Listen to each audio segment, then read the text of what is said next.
The Matrix is an American media franchise consisting of 4 feature films, beginning with The Matrix and continuing with 3 sequels, The Matrix Reloaded, The Matrix Revolutions, and The Matrix Resurrections. The first 3 films were written and directed by the Wachowskis and produced by Joel Silver.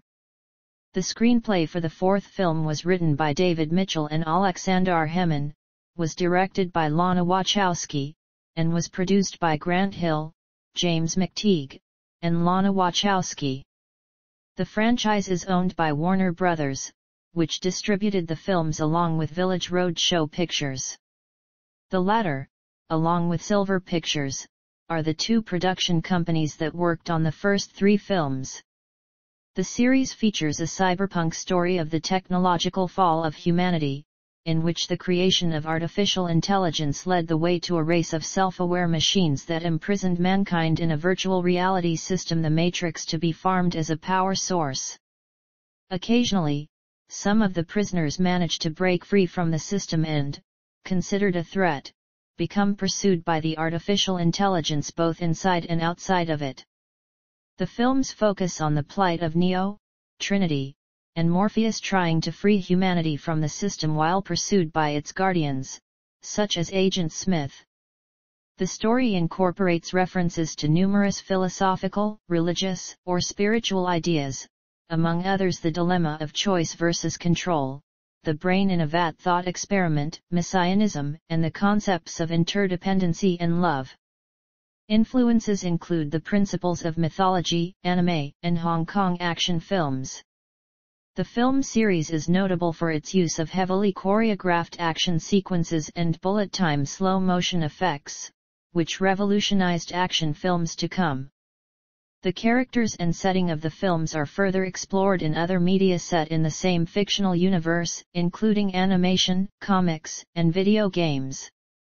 The comic Bits and Pieces of Information and the Animatrix short film The Second Renaissance act as prequels to the films, explaining how the franchise's setting came to be. The video game Enter the Matrix connects the story of the Animatrix short Final Flight of the Osiris with the events of Reloaded, while the online video game The Matrix Online was a direct sequel to Revolutions. These were typically written, commissioned, or approved by the Wachowskis.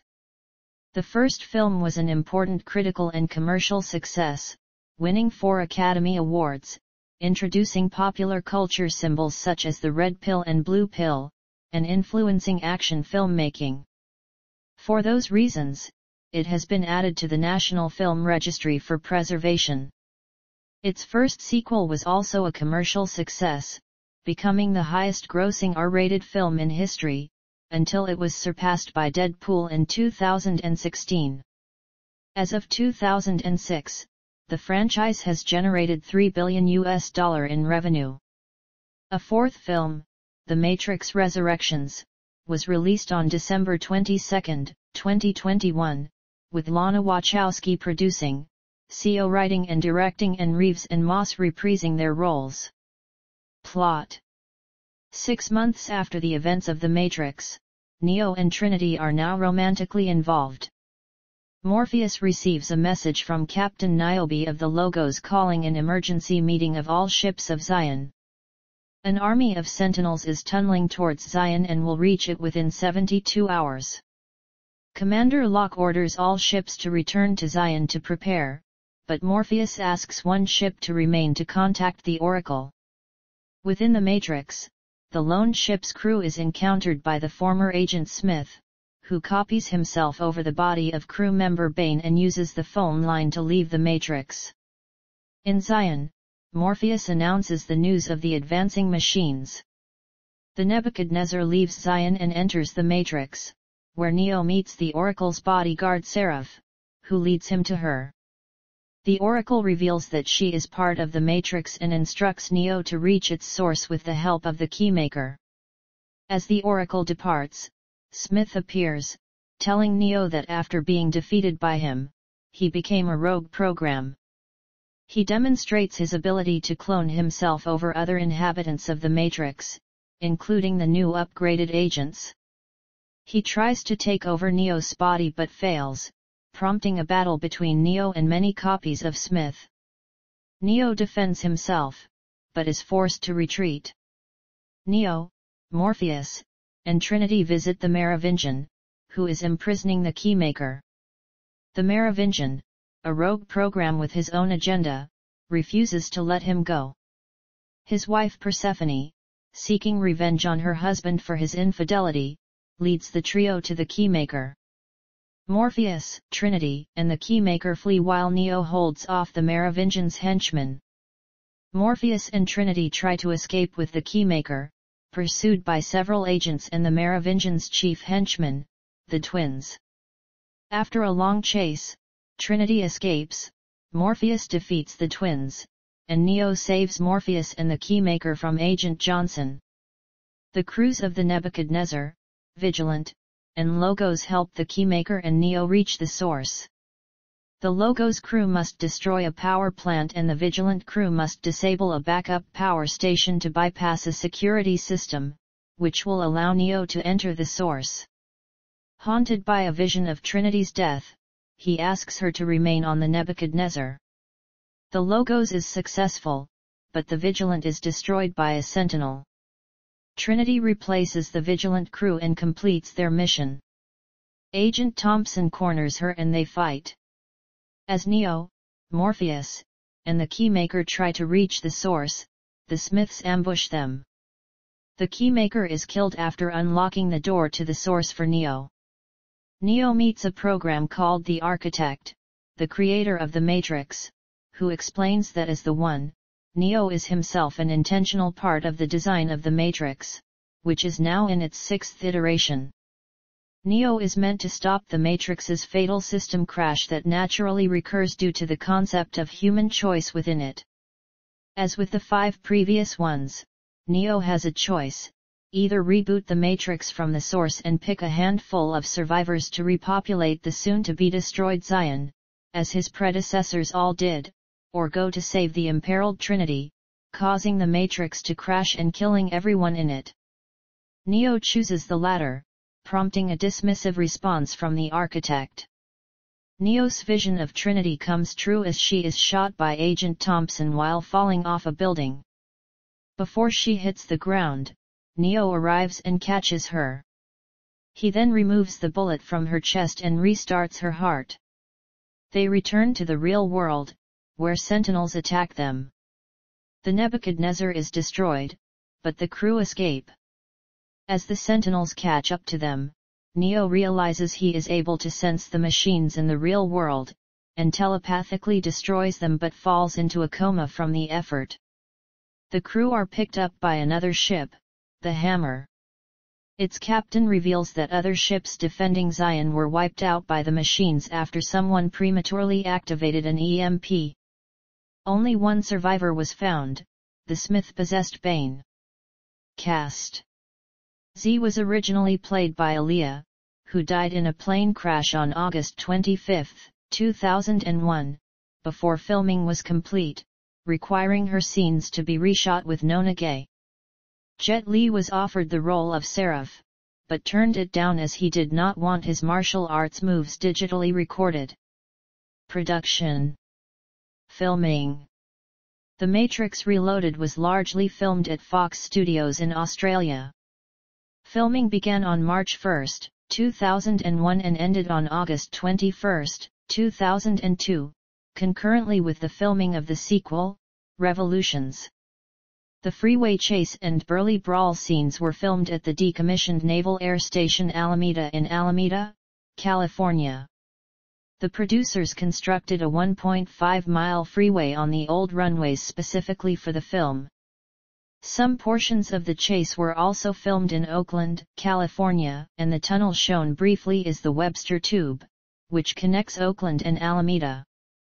Some post-production editing was also done in old aircraft hangars on the base.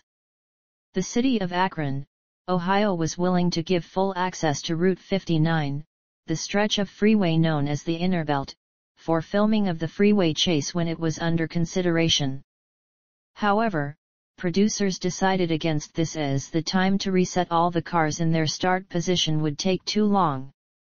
General Motors was hired to donate over 300 cars to be used during production, destroying them for the sake of creating art.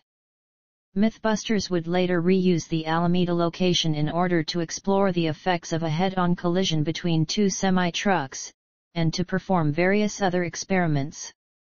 It took 27 days to film the Burly Brawl sequence, which was combined with motion capture and CGI.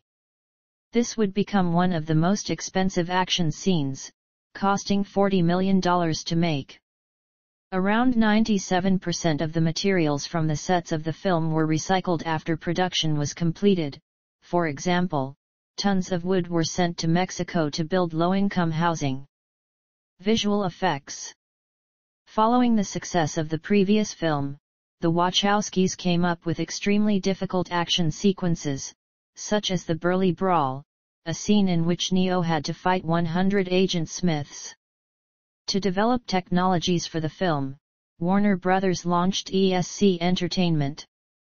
The ESC team tried to figure out how to bring the Wachowskis' vision to the screen, but because bullet time required arrays of carefully aligned cameras and months of planning, even for a brief scene featuring 2 or 3 actors, a scene like the Burly Brawl seemed almost impossible as envisioned and could take years to composite. Eventually John Gaeta realized that the technology he and his crew had developed for the Matrix's bullet time was no longer sufficient and concluded they needed a virtual camera. Having before used real photographs of buildings as texture for 3D models in the Matrix, the team started digitizing all data, such as scenes, characters' motions, or even the reflectivity of Neo's cassock. The reflectivity of objects needs to be captured and simulated adequately, and Paul Debevec et al. Captured the reflectance of the human face, and Borshakov's work was strongly based on the findings of Debevec et al. They developed universal capture, a process which samples and stores facial details and expressions at high resolution, then capture expressions from Reeves and Weaving using dense capture and multi-camera setup photogrammetric capture technique called optical flow. The algorithm for universal capture was written by George Borshakov, visual effects lead at ESC, who had also created the photorealistic buildings for the visual effects in the Matrix. With this collected wealth of data and the right algorithms, they finally were able to create virtual cinematography in which characters, locations, and events can all be created digitally and viewed through virtual cameras, eliminating the restrictions of real cameras, years of compositing data, and replacing the use of still camera arrays or, in some scenes, cameras altogether. The ESC team rendered the final effects using the program Mental Ray. Music. Don Davis, who composed for The Matrix, returned to score Reloaded. For many of the pivotal action sequences, such as the Burly Brawl, he collaborated with Juno Reactor. Some of the collaborative cues by Davis and Juno Reactor are extensions of material by Juno Reactor. For example, a version of Comet featuring Davis strings is used during a flying sequence, and Burly Brawl is essentially a combination of Davis unused multiple replication and a piece similar to Juno Reactor's Masters of the Universe. One of the collaborations, Mona Lisa Overdrive, is titled in reference to the cyberpunk novel of the same name by William Gibson, a major influence on the directors.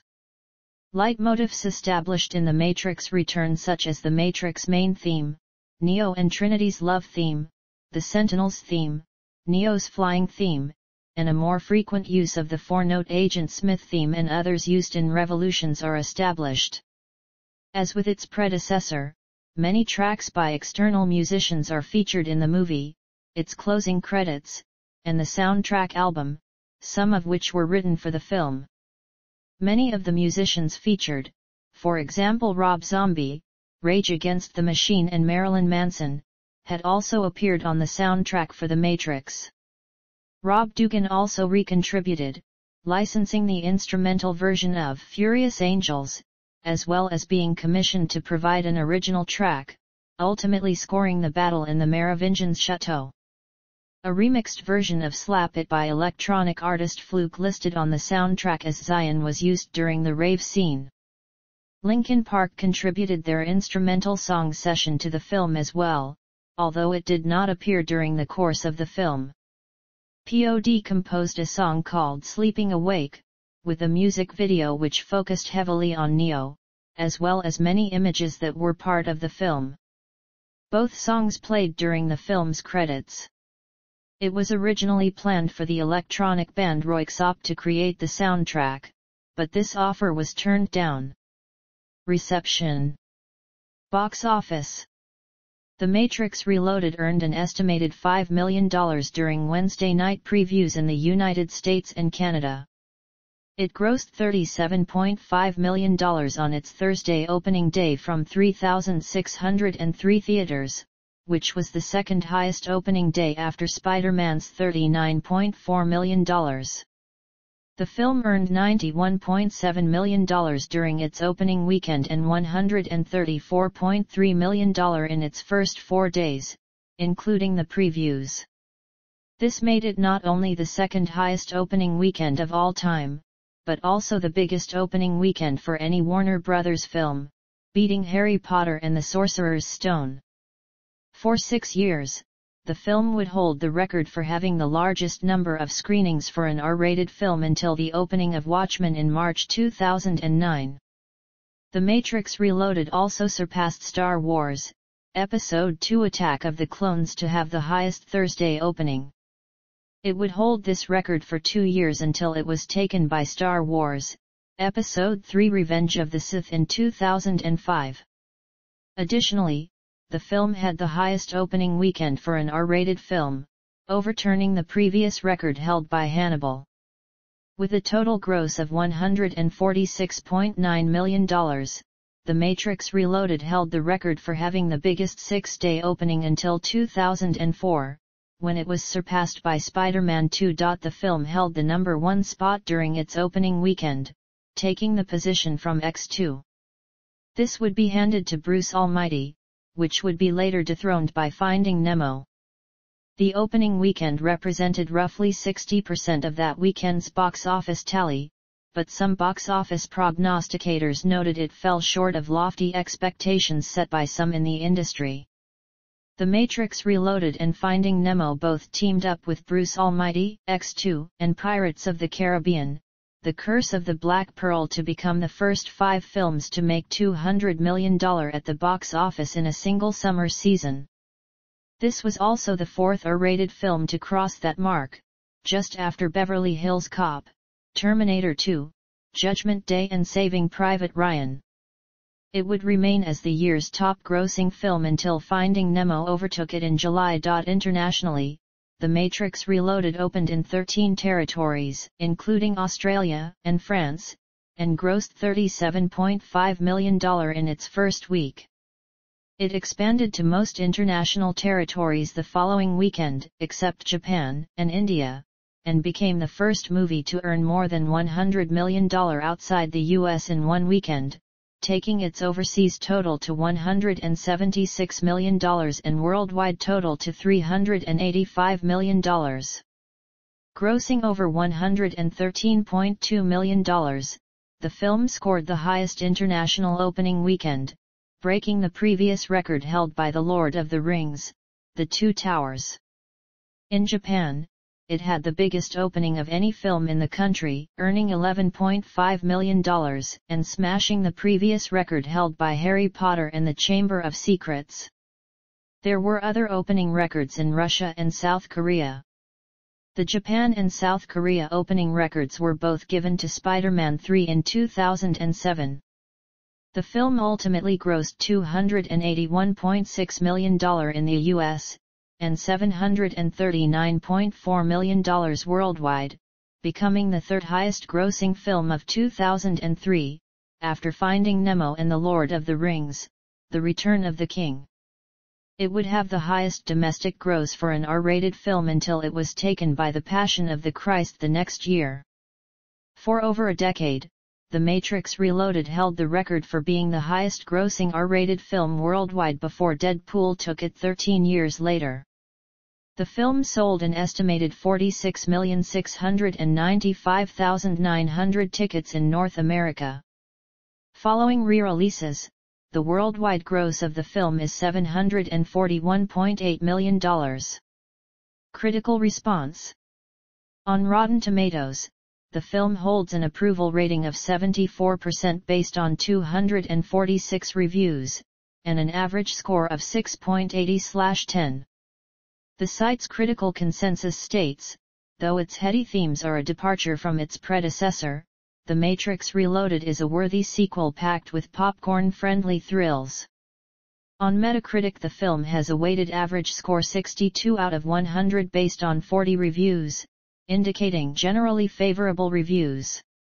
Audiences polled by CinemaScore gave the film an average grade of B+ on an A and to F scale, a grade down from the A earned by the previous film. Positive comments from critics included commendation for the quality and intensity of its action sequences, and its intelligence.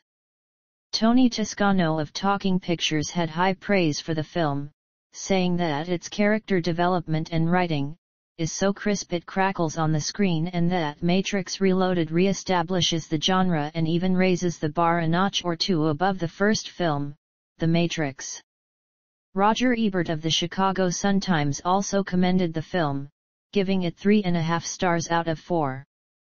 He described it as an immensely skillful sci-fi adventure, combining the usual elements, heroes and villains, special effects and stunts, chases and explosions, romance and oratory, and praised the fact that it develops its world with more detail than the first movie was able to afford, gives us our first glimpse of the underground human city of Zion, burrows closer to the heart of the secret of the Matrix, and promotes its hero, Neo, from confused draftee to a Christ figure in training. He also compared the choreography of the burly brawl fight to that of Yuen Woo-ping in the 2000 film Crouching Tiger, Hidden Dragon, and called the scene one of the 3 great set pieces in the movie. Negative comments included the sentiment that the plot was alienating, with some critics regarding the focus on the action as a detriment to the film's human elements. Some critics thought that the number of scenes with expository dialogue worked against the film, and the many unresolved subplots, as well as the cliffhanger ending, were also criticized. Other criticisms included the film's perceived lack of pacing. Entertainment Weekly named it as one of the 25 worst sequels ever made. Awards. Censorship. The film was initially banned in Egypt because of the violent content and because it put into question issues about human creation, which are related to the 3 divine religions. Home media. The Matrix Reloaded was released on VHS and DVD on October 14, 2003. On the first day release, the DVD release sold over 4 million units. A Blu-ray release followed on September 7, 2010. The Matrix Reloaded was released as a part of the Matrix trilogy on 4K UHD Blu-ray on October 30, 2018.